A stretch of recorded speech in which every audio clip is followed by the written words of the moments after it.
became a stream enterer and reached the first stage of enlightenment. In the Theravadan tradition, enlightenment is divided up into 4 stages, and the first one is you have no doubt about your place in the whole universe of things. There's no doubt about feeling yourself to be a separate individual, isolated and alone. So then my teacher, Ruth, and this is a story I wanted to tell about her. Early on, when I was sitting with her, she talked about her experience right after her time with Uberkin when she went to Japan. And she had worked diligently with Uberkin in this room that I think was only 6 foot by 4 foot. So sitting, and then just a 5-minute break for stretching and sitting. And then just a 5-minute break, starting at 4:30 in the morning and going through to midnight. Just sitting and sitting and sitting and sitting.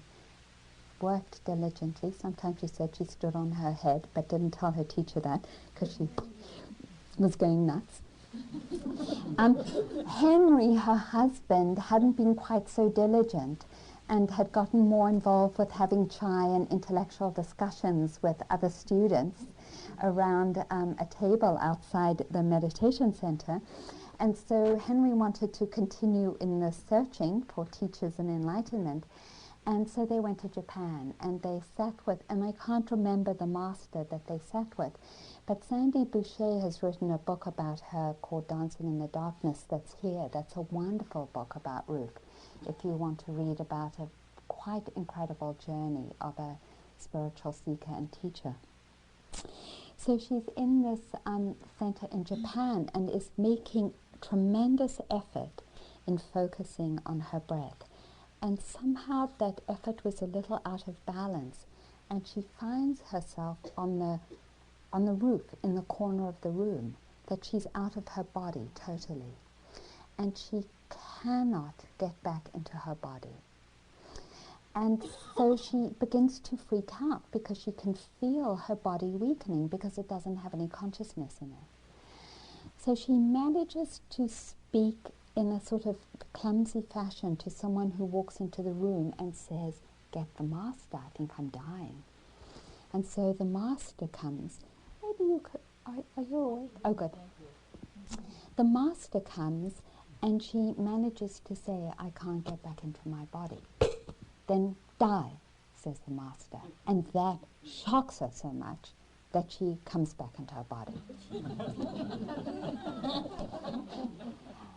But she is totally disintegrated in her body. There is no capacity to be mindful. There's no capacity to focus.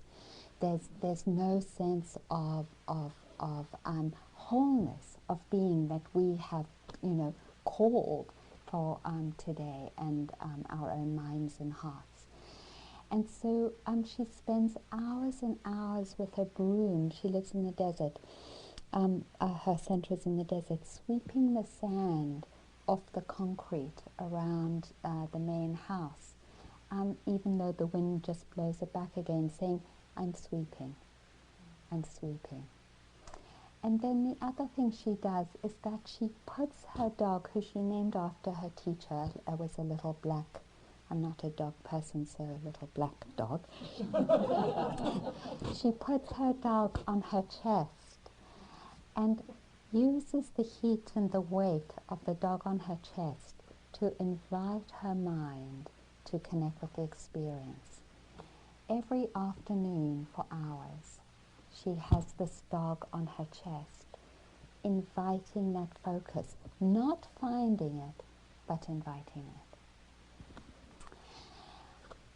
And I tell the story because it is such an inspiration to me in terms of faith, and that she persevered through years of this incredible lack of capacity to be present and to focus and to hold her experience. She just persevered and persevered. And that's faith. that quality, it's said in the Abhidharma, that is able to grasp what's profitable. That energy that is said is the forerunner of all other wholesome qualities in the mind. That is to say that if there's any other skillful quality in our mind, there always is faith as well.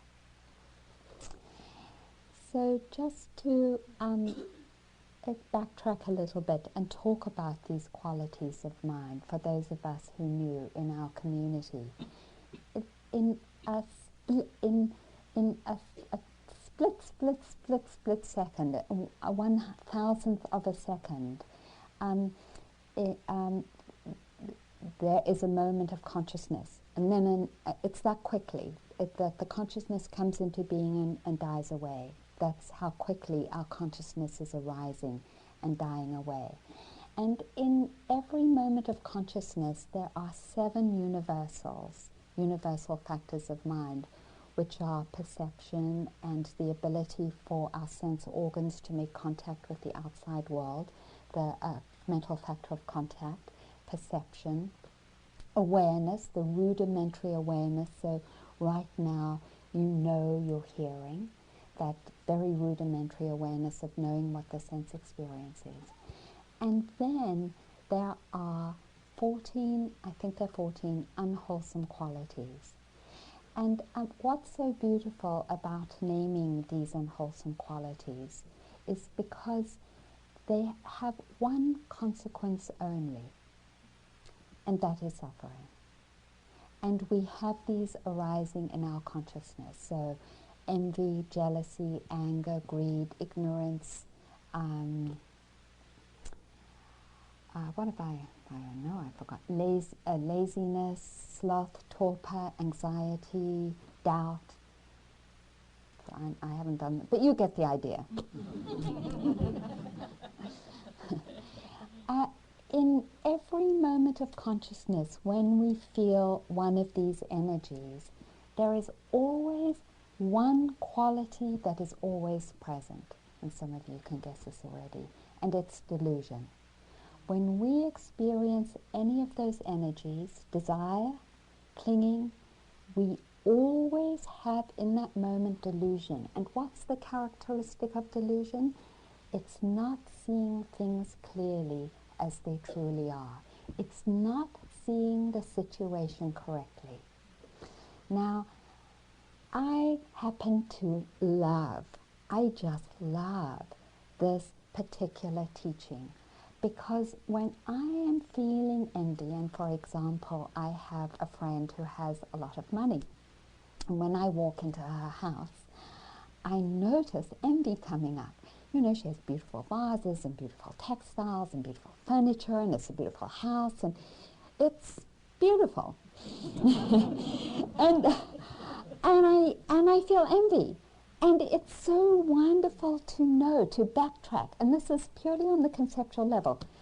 Arena, if you're feeling envy, you're being deluded. And if you're being deluded, you're not seeing the situation correctly. And just to tell myself that helps me to free from the story that she has something that I don't have that I need for my happiness, which is what envy is. It's enough of a backtracking that I come back to that kind of that sense, or more that wisdom or faith of, oh, she has her path and I have mine, and I have innumerable blessings, being here with you being one of them, to have the blessing of coming into touch with people who help awaken my faith and my love. I can't think of a greater blessing. So I have that. And so it is a profound and incredible pearl of wisdom to keep close to our heart. The other side of that is that when we have faith, we know that there's only positive consequences, because faith brings all the other wholesome qualities: mindfulness, joy, compassion, patience, perseverance, endurance, equanimity, pliancy of mind,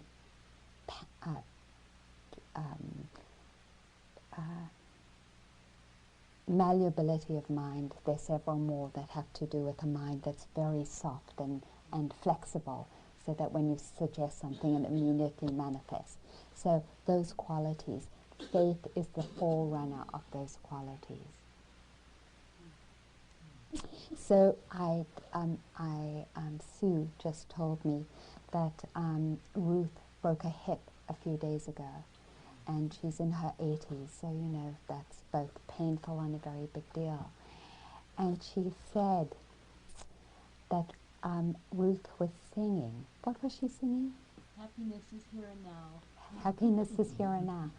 And it was, again, just such a beautiful teaching of Ruth in incredible pain, having faith that by putting her mind in a place that brought the skillful qualities, that she was taking care of herself and taking care of the whole community.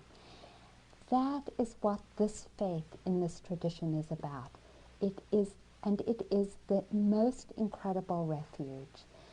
That is to know that by putting our mind in the place or contemplation of positive qualities, that we are creating the conditions for freedom and liberation and happiness.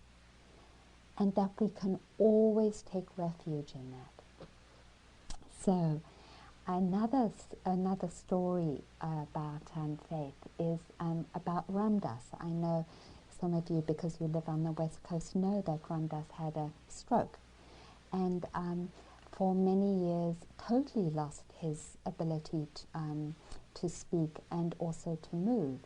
So I saw him in Northampton, I think it must have been this spring, or I've forgotten, at First Church. We have some great radical churches in Northampton.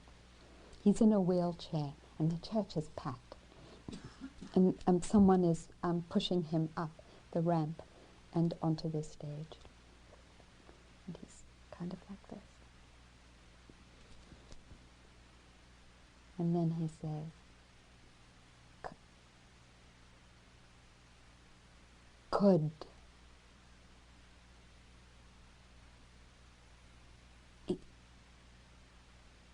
evening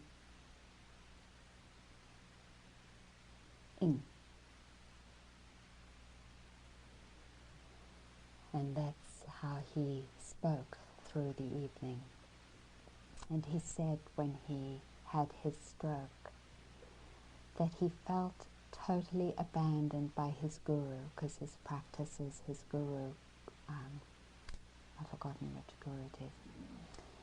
And that he wanted to die, that he didn't want to live.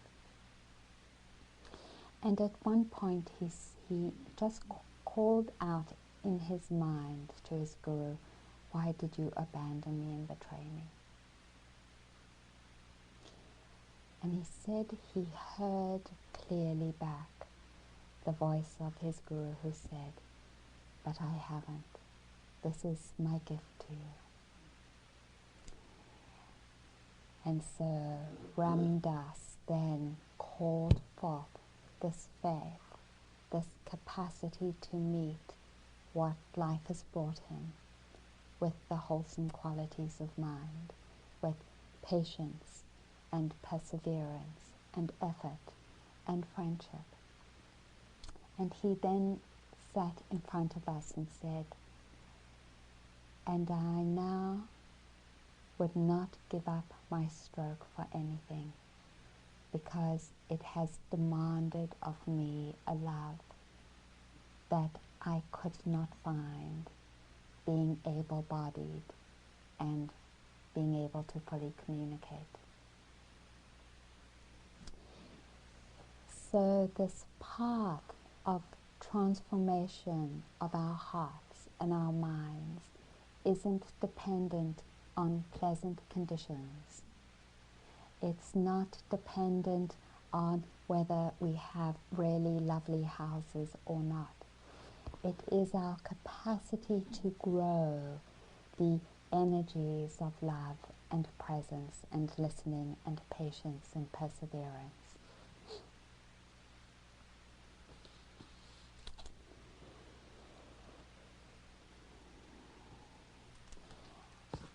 This faith is a faith that doesn't depend on being continuous. So in the same way that many of us today, and those of us who've practiced over the years, know that we keep forgetting and then we come back again, and we keep forgetting and we keep coming back, the same is true of faith. We forget, we move into that place of thinking, I can't, no, this is too much, and then we think, oh, I can begin again. So I've just come from Santa Fe, and I've been really sick for 2 weeks, and it was quite hard to teach and to be so sick, because I got flu and then it went into my stomach and I was nauseous, and in the middle of the nights I would wake up with terrible gas pains, and I would watch myself feel so frustrated and kind of despairing, like, oh, my body, it's like, it's just too much, I don't want it. And, and just watch my mind kind of sink into that place of identification, of feeling a victim. Not exactly why me, but like just sort of falling into that heaviness and catching it and saying, I can begin again. And making myself get out of bed to practice a wholesome quality, because I have undying faith that by doing something wholesome, like persevering and being present for my steps as I walk up and down the bedroom, that I am transforming my heart and my mind. So this faith is a faith that is not sort of letting ourselves sink into our stories. Neither is it a turning away, like someone saying, well, how are you? Oh, I'm fine, I'm good, no problem. But rather dropping the storyline and turning towards meeting ourselves and where we are, and having this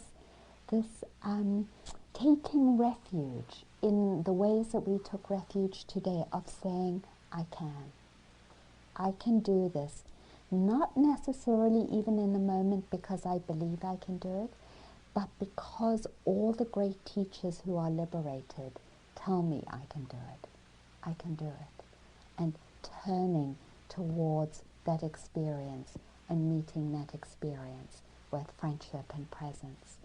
So it's sort of like I'm walking, and there's that tendency of the mind to go to those two extremes, sinking in, poor me, or forget it, I'm just going to will myself through this. And then there's like, drop the storyline. The storyline for me is I'm never going to get better. It's just like one thing after the other. So drop the storyline. Sakni Rinpoche, a beautiful Dzogchen teacher, when he gives the cutting through instructions, which is kind of at the heart of Dzogchen, he does this hand movement, and it's like this. Turning ourselves towards ourselves. Turning ourselves towards ourselves to be there. And it's like that presence of, I'm here for you. And then dropping the thought and dropping any agenda or expectation that we be present. Just that invitation, walking, and then the invitation, aligning the mind, I'm here. And the heart responds. The heart is called by that kind of invitation, and we find ourselves being present for ourselves in ways that are enormously healing and transformative. So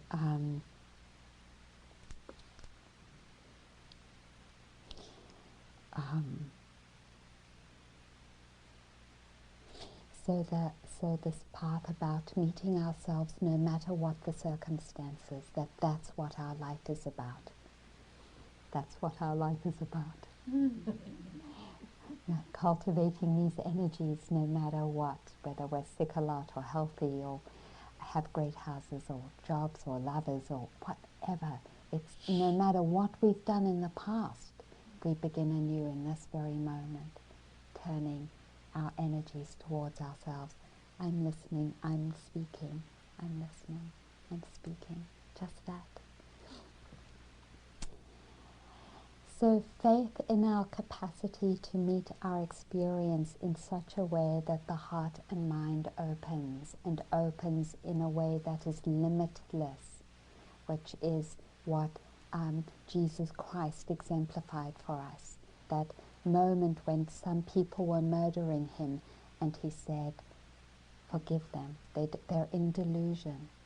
They're caught in their anger, they don't know what they don't know what they're doing. So that capacity that is unconditional in its response, always wholesome and skillful, that's a Buddha mind. That's the outcome of perhaps lifetimes of experience. I know that some of you, Paul was just talking about it, have practiced nonviolent communication. It's a wonderful practice. I adore it. I think it's very transformative. I was in a workshop with Marshall Rosenberg, and we were practicing in threes, and I happened to be the big boss. I was the boss of Dow Chemical.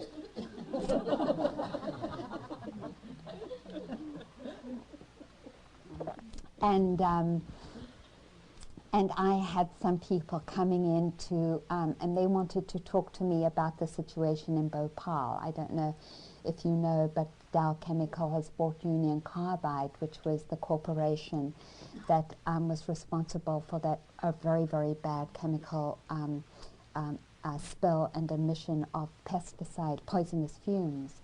And Dow Chemicals refusing to take responsibility for the still continued effect. There are hundreds of thousands of Indians in that area suffering from all kinds of cancers and sickness, and because Dow Chemical won't take responsibility for the emission, they won't tell the doctors in the medical centers the chemical makeup, and so that there's no capacity to create an antidote.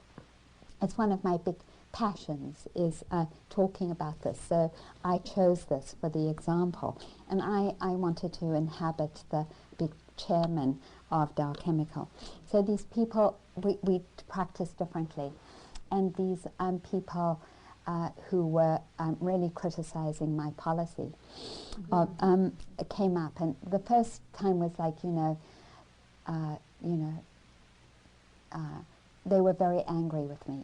We are really pissed off at you. You are responsible for so many deaths, and we demand that you change your policy at Dow Chemical. And I'm pretending to be the boss, but it wasn't actually that hard. And and I was like, well, fuck you,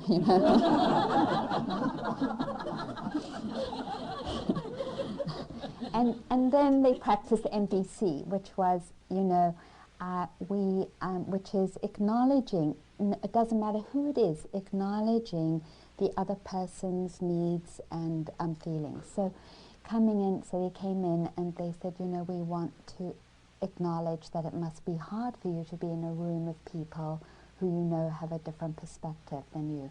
And we want to appreciate you for doing this and for taking the time. And we also know that we might have different perspectives on this, but we really appreciate you taking the time to hear what we have to say. And we believe that in the ultimate grand vision, we actually might share very similar understandings. And I just felt my mind and my heart open. That capacity that we have to turn in friendship towards ourselves, no matter what our experience, we actually can turn towards others.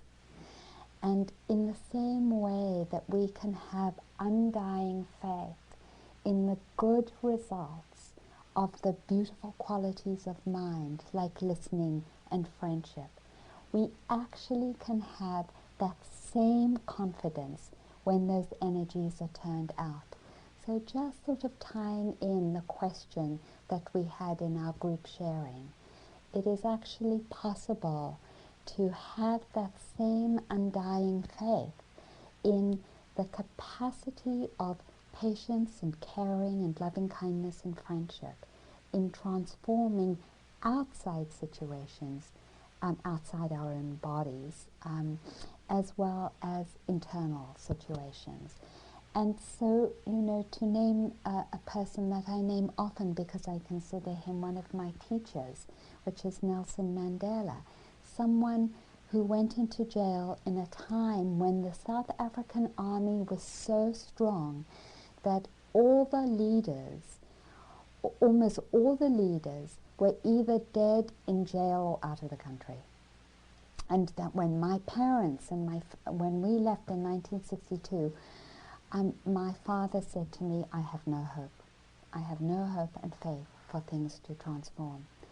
And Mandela in jail, but not only Mandela, Sisulu, Walter Sisulu, and Robert Sobukwe, because it wasn't, in America we like to think that movements are made out of individual leaders, like, Rosa Parks started the whole civil rights movement. Well, Rosa Parks had been working for years and years in organizations amongst, hundreds and thousands of other African Americans, and it was because that had already happened that her action sparked something. So that's a digression, because it's not just one person, but a whole movement and many people who are doing the same thing. So having that kind of faith of, if I continue to practice these qualities, I have absolute undying faith that change will happen. And so in jail, in what appeared to be a situation that absolutely couldn't change, Nelson continues to persevere, to talk with other prisoners, to be respectful to the prison guards, to demand that African prisoners have the right to wear long trousers, because African prisoners were only allowed to wear short trousers, and short trousers was very synonymous with being called a boy, which is what all African men were called, is like, boy, come here. And young boys in South Africa, young white boys, wore shorts, weren't allowed to wear long trousers until they were 12. And he demanded, so very small things, that prisoners have the right to wear long trousers. Just one thing after the other, with tremendous respect and friendship.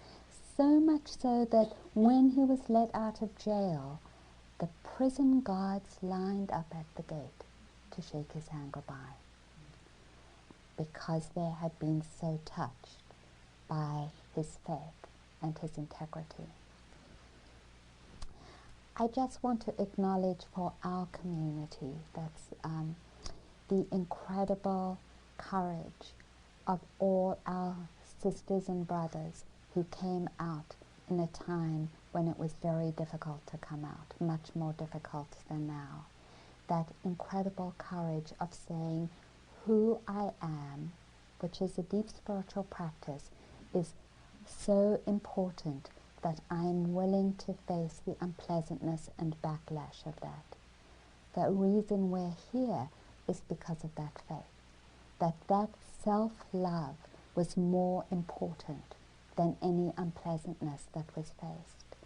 So we actually are sitting here on a history of incredible faith in the capacity of our culture to transform.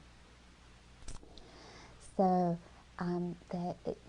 basically you can't go wrong with faith. It's really good news. And so is this dedication to the cultivation of the beautiful qualities of mind.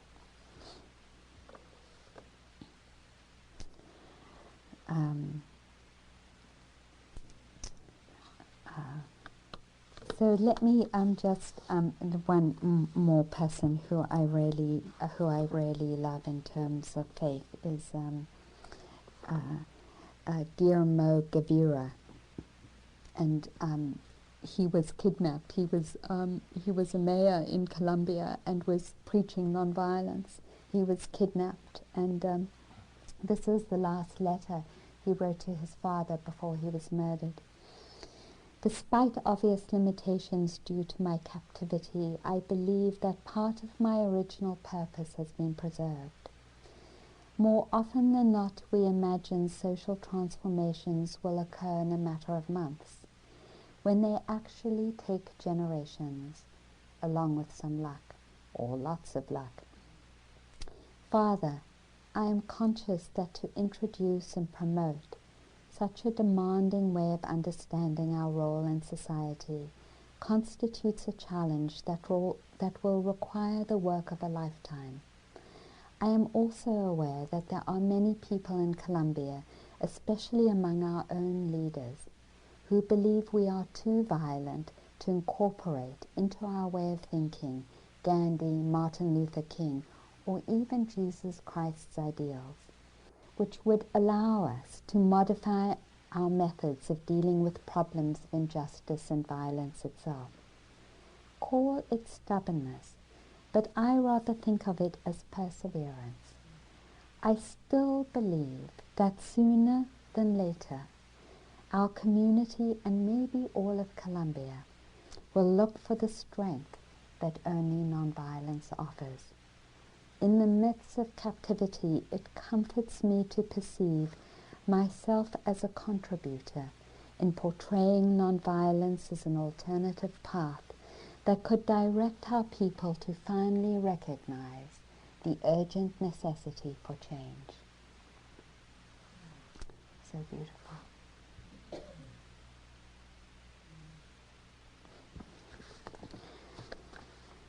So this,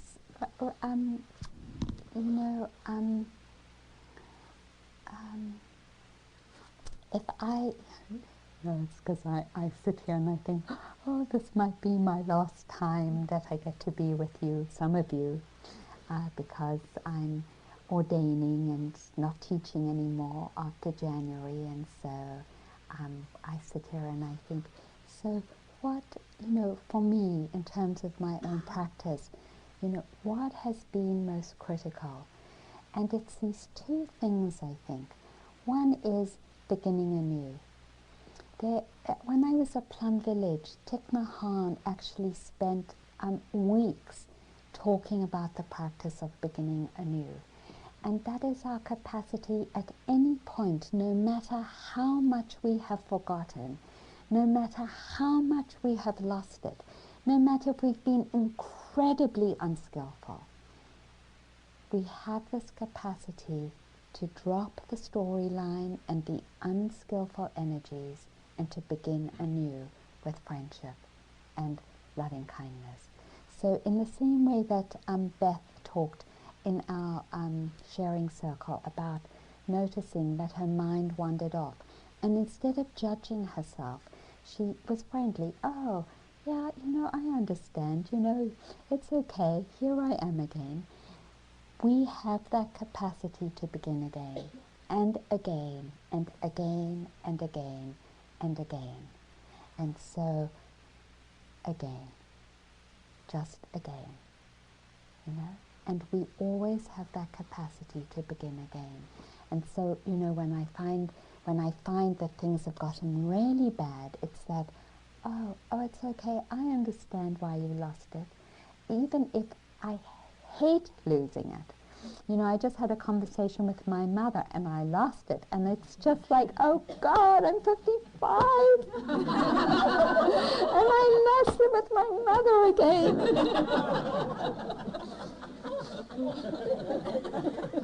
It's so humbling. And it's like, okay, this practice is about beginning anew, that calling forth our energy of heart to say, okay, I lost it, but I can begin again. So beginning again and beginning again into this understanding that the next step is meeting ourselves with friendship. And so it's kind of like I understand that each of us is a kind of like a part of the fabric of the world, and that there are tears in our fabric, and that the tears are the places that haven't had attention and loving kindness, and so get triggered when with particular external conditions. So in the case of my mom, she is moving into an assisted living situation, and she announced on the phone that she gotten rid of all my father's CDs, music. And now, before my dad died, we spent a lot of time listening to his favorite music together, and I was, you might not know, but I wanted to be a ballet dancer when I was young, and music was really, really important to me. I spent hours growing up dancing to my father's CDs. So when she said she had just gotten rid of it, you know, it just touched all my triggers, the place where I'm torn in my fabric of being, of not feeling acknowledged and seen. Like, how come it didn't even pass into your head that this would be something that was important to me, you know, and then you never see me, and, you know, this is blah, blah. That was identification with the story. And so the first healing of beginning again is acknowledging and befriending this part of myself and this part of all of ourselves of, oh, here's the part inside of me that hasn't yet had the reflection of love and attention. And can I acknowledge that I have this part? That's the part that's horrible to acknowledge, isn't it? It's like, no, I don't want to acknowledge this. No, I'm better than that. And to say, okay, I can drop the story around my mom and turn my capacity to befriend and to be present towards this place and honor it. In that, it feels like a thread is being woven and the fabric becomes stronger. And we do this over and over again, and our fabric becomes so strong eventually that it doesn't matter what is raining on it, what our mothers or fathers or lovers or bosses or any situation happens, it just holds it. And that is the mind then that is free of all conditions. And so we just begin again, and begin again. So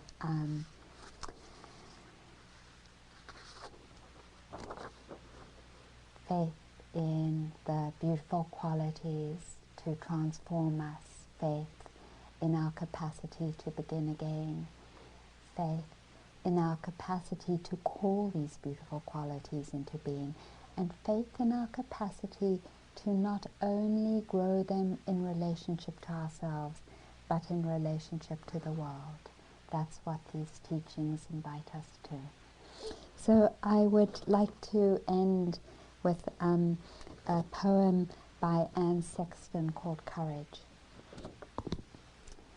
It is in the small things we see it, the child's first step, as awesome as an earthquake, the first time you rode a bike, wallowing up the sidewalk, the first spanking when your heart went on a journey all alone, when they called you crybaby, or poor, or fatty, or crazy, or made you into an alien, you drank their acid and concealed it.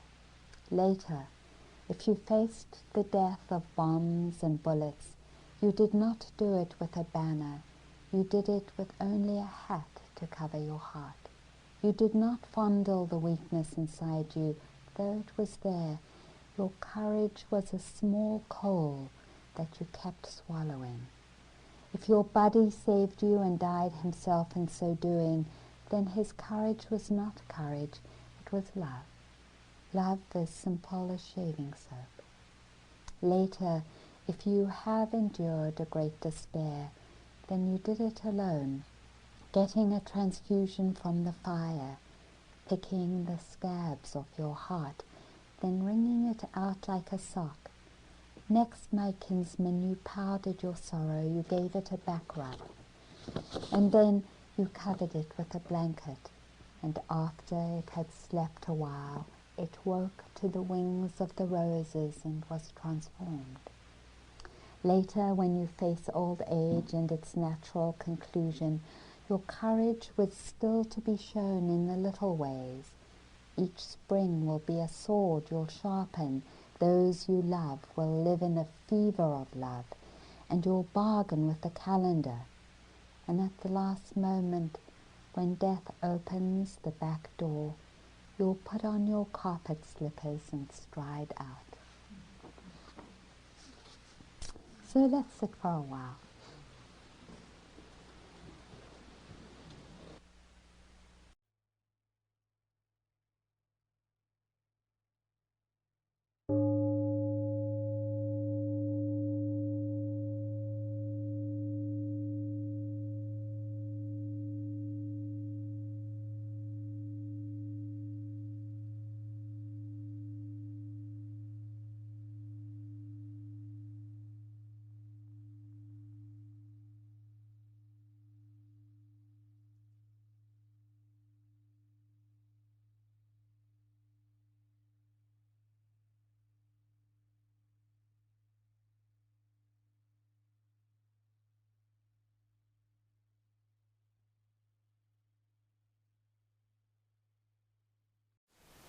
Thank you for listening.